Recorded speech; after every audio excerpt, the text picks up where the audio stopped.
Hi everybody, today with us we have Mr. Kaushik Raju, Director of Atria Groups and Trustee, Atria Foundations. Hi sir, how are you doing? I'm good, thanks, Mehul. Welcome to episode 3 of the Hunger Free Diaries. So, Thank you. can we start with you introducing yourself and telling how did the Atria Foundation start?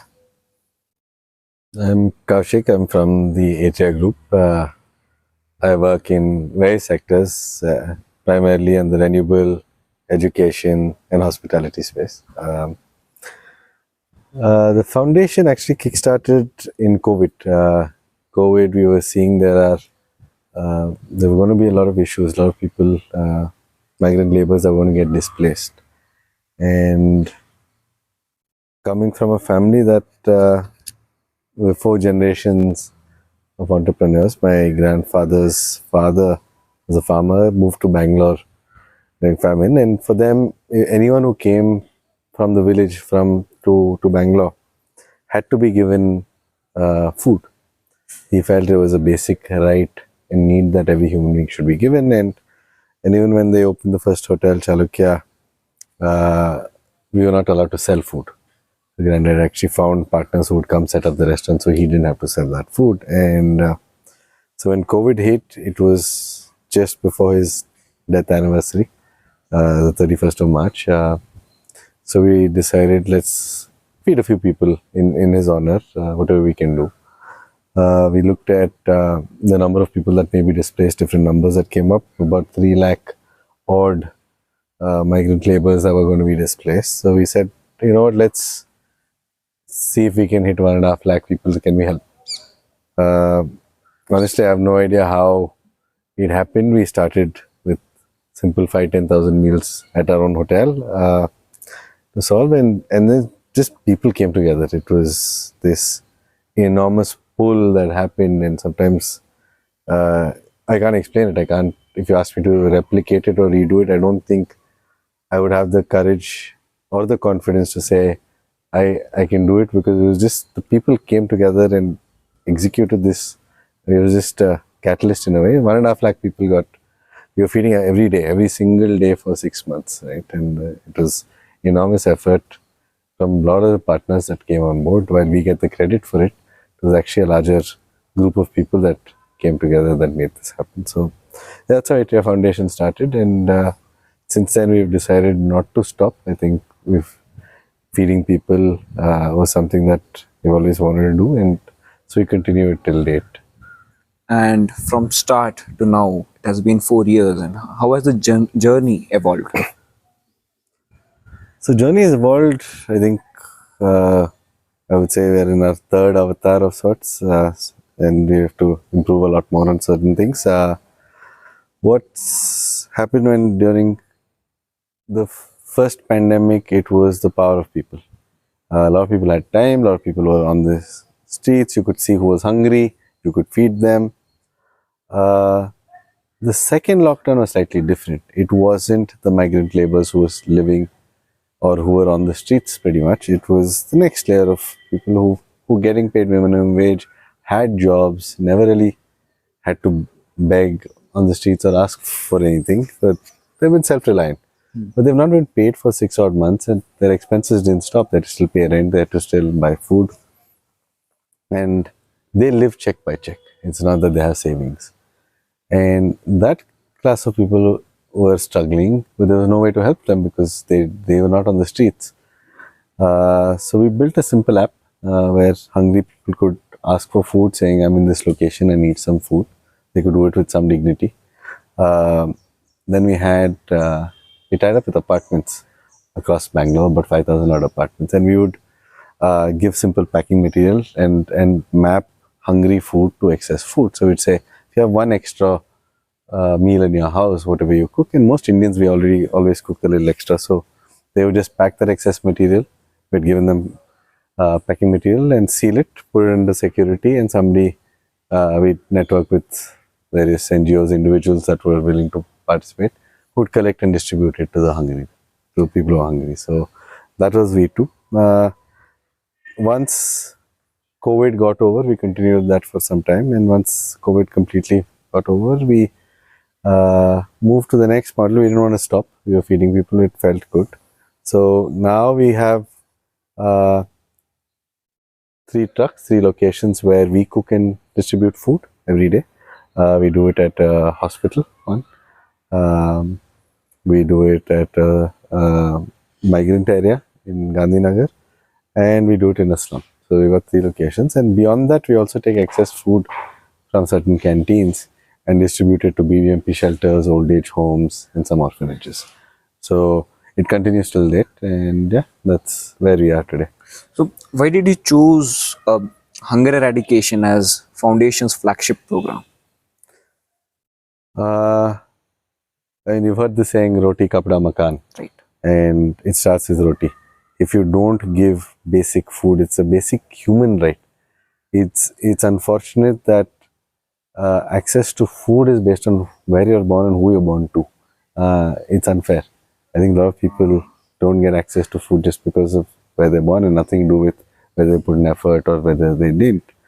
And without food, you can't think about anything else. That's a basic right unless you get that even one-time meal. Forget 3 times. Right? A lot of us have the luxury of 3 to 5 times we eat. But a lot of people struggle for even one meal a day.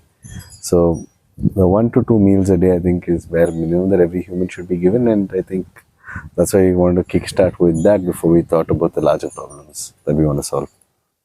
So, can you highlight a few challenges that you faced during the start of Atria Foundation, maybe during each version, since we are at the third version?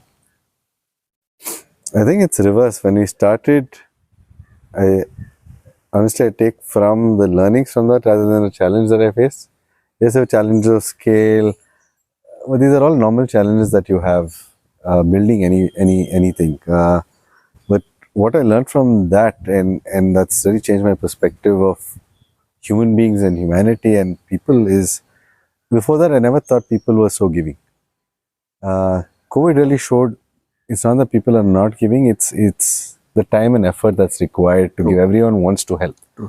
And if you can create central platforms that enable people to participate without too much effort, because effort is challenging. Everyone has their issues, whether it's a family, work, pressures, there are various things. So not everyone has the luxury of taking off time to do what they would like to do. So if we create a large platform, people coming together, I think we can solve a lot of the issues that we're facing as human beings and this planet is facing today. And I think more than challenges that I faced during those times, I'm actually taking there's an inspiration from that, which actually today is more challenging because getting people's time right now is much harder. During COVID, they all had time, so it was easy to get them together. But I think that learning has been great for me. But yeah, day-to-day challenges are there. It is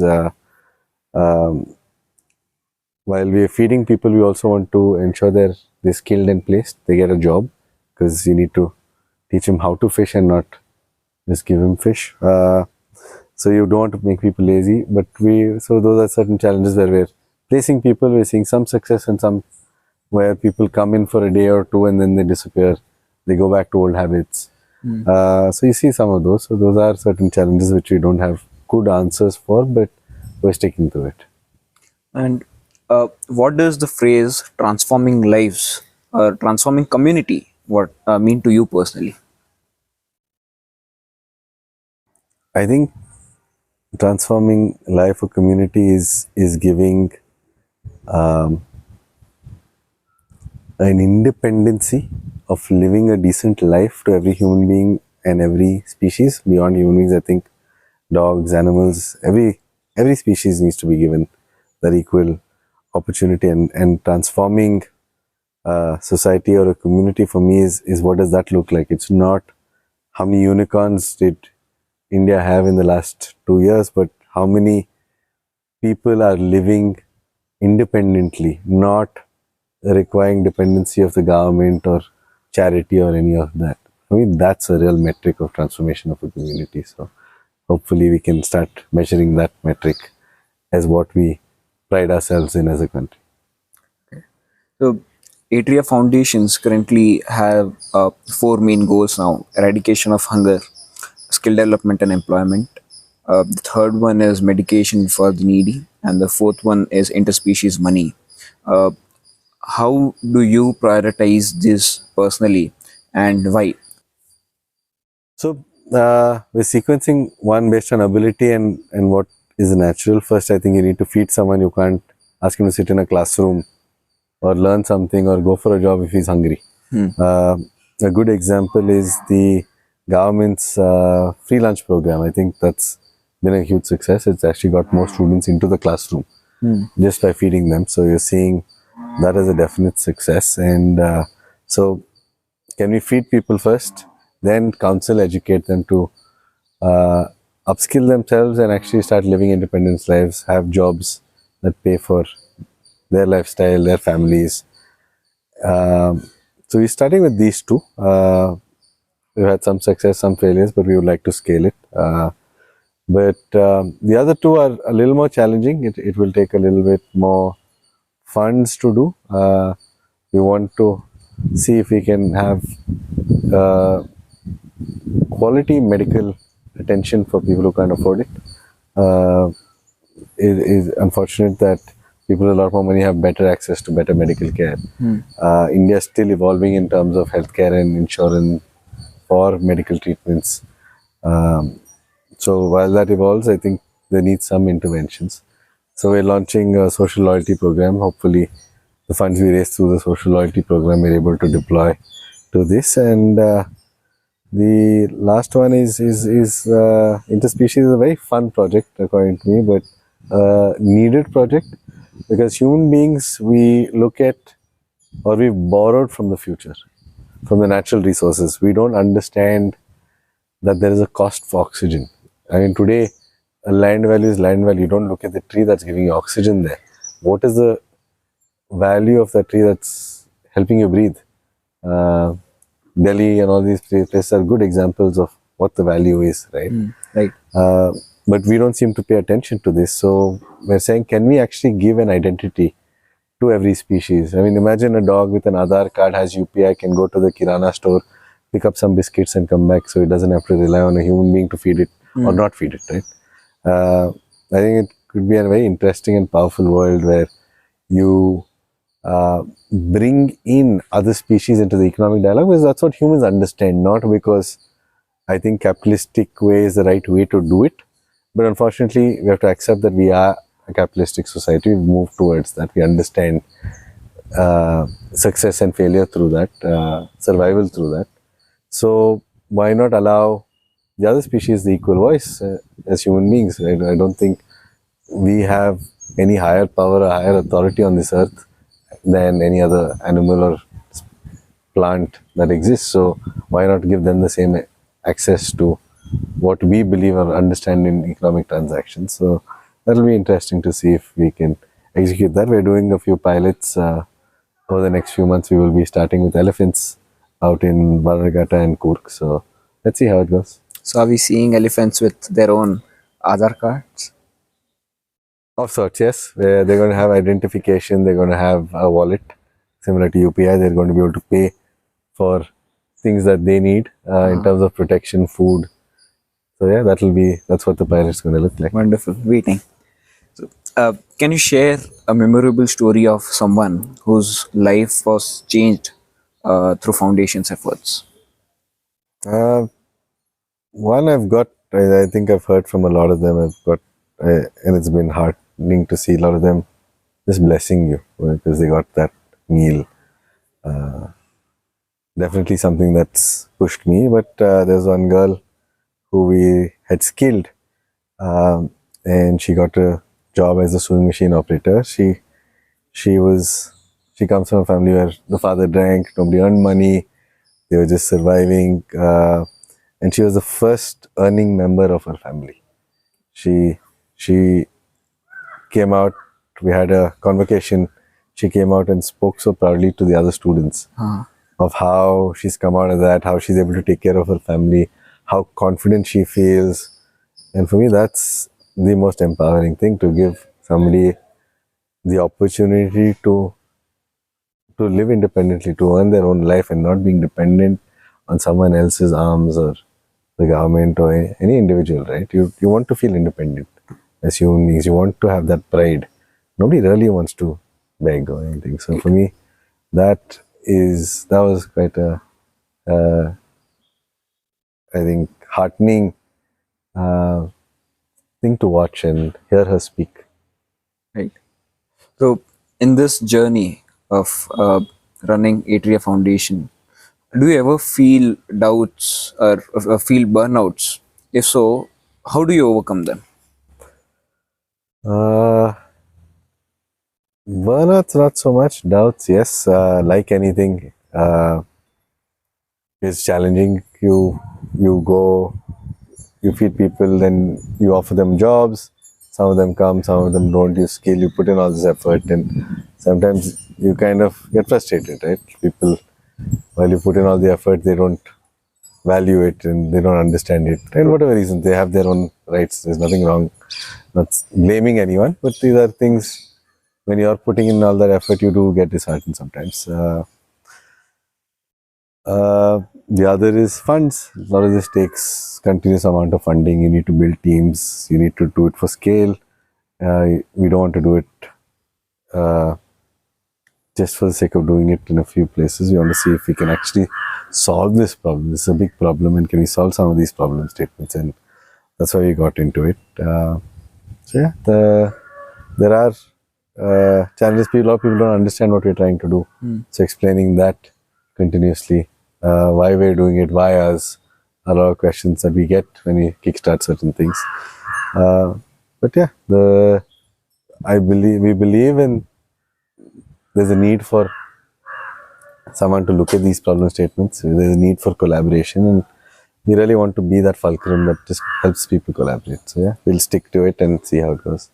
Talking about collaborations, what innovations or partnerships are you exploring to make Atria Foundation's efforts much more impactful?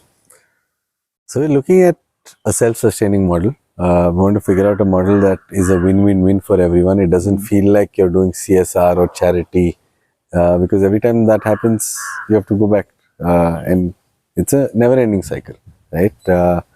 So what we're building is what we're calling a social loyalty program. Individuals can buy a social loyalty card at a low price. We're trying to eventually go towards the blockchain so that there's transparency where that money goes. We bring in the NGOs in that, where the money will be distributed and people can choose which is the kind of intervention that they're looking for, whether it's educating someone. I'm passionate, so I will push for that. Somebody else is keen on giving medical treatment, somebody else is keen on food. So they can choose which interventions. We want to put metrics and actually make this data driven and not up in the air saying people are hungry or people are not hungry, right? Nobody really understands what these means. What does it mean in numbers? How many people, this money that I put in 1,000 rupees, how many of them are actually being fed, and collaboratively how many are being solved, what is being solved, right? So can you put all of that together in a single platform? And again, for NGOs, 80% of the time goes in fundraising. You don't want that. You want them to actually be spending time solving the problem that they're trying to solve. So you have them, and then you've got the retail partners. The retail partners give rewards to the individuals who bought the loyalty card. So whether it's in terms of a discount or something free, but what they gain in between is you got a large population consuming your product. So I believe that could be a win-win-win situation where it doesn't feel like you're doing charity per se. You get a benefit out of it, but you also get the good feeling that you've solved somebody's problem, or you've been participated in this larger cause. So I think overall that could be a potential way of collaborating and doing this at scale. So, how do you envision hunger-free Bengaluru, and what role can we, as an individual, can play to make it really happen? So we're planning to, the end goal is to test it out in Bangalore. Can we take every BBMP ward, there are 200 odd BBMP wards? Can we have one food bank in every location? there's a lot of excess food, a lot of food shortage, wastage that happens. So can you actually collect that excess food, upcycle it within these food banks, and give people who are hungry access to food? So you're not too far away. Like I said, food is people who are hungry are not in one location. COVID, you could see a lot of them in herds, but here it's across. There are people, and some of them need food, not because they don't have enough money for food, but they're not able to save for their kids' education. So giving them a free meal allows them to pay for their son or daughter's schooling, right? So that just access to some food in locations, and then so 200 odd, and then if we're able to solve that, then we look at can we scale it beyond Bangalore. We want to test the model out in Bangalore first. Okay.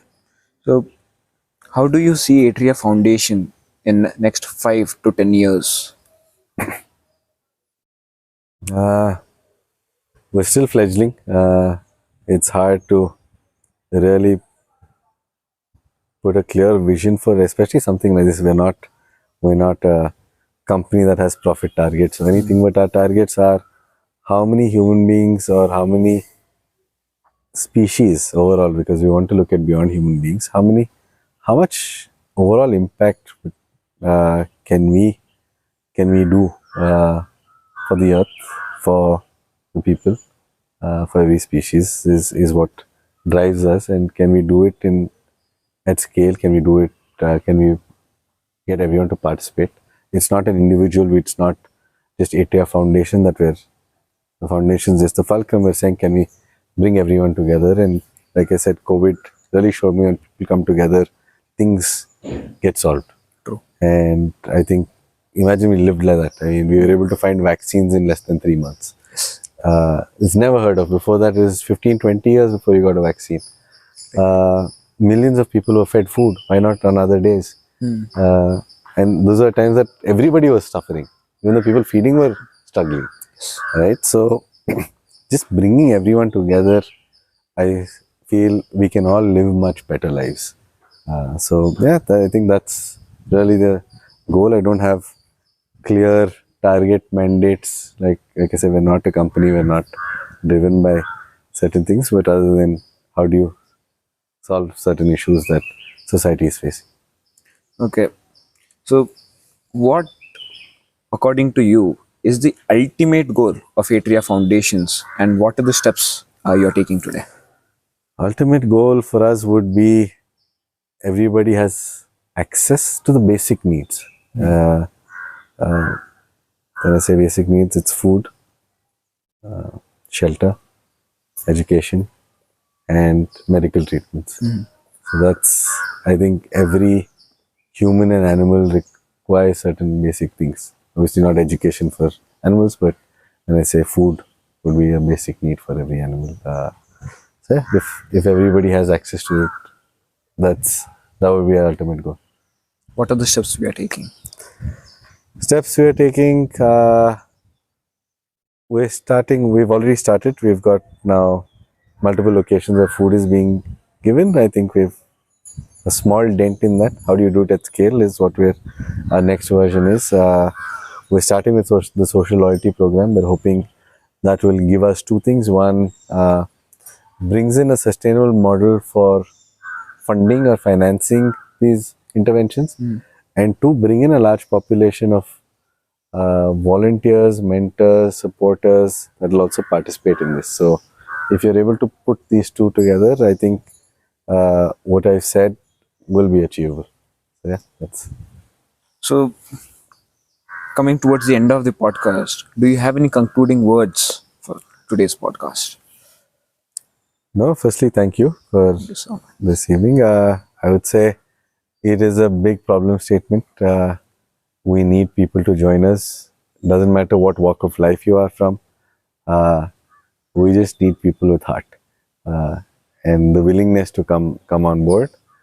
And yeah, I look forward to engaging with some of you. The details are on atriafoundation.org. Please reach out to us, and we look forward to engaging with everyone. Thank you. Thank you so much. Thank you so much for being part of today's podcast. Thank you.